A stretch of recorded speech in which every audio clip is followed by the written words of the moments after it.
Thank God, it's Saturday today. Happy weekend everyone. So mainit ang panahon. Diba?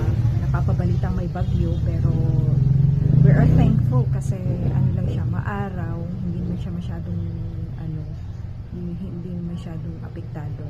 So praise God na hindi pa masyadong apektado. Medyo makulimlim pero di naman umuulan.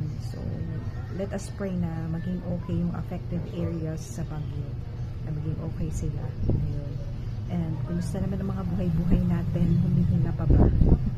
Huwag kang mag-alala kapatid, lahat ng problema natin may solusyon, may katapusan din. Walang permanente sa mundo, kaya kapit lang tayo sa Panginoon.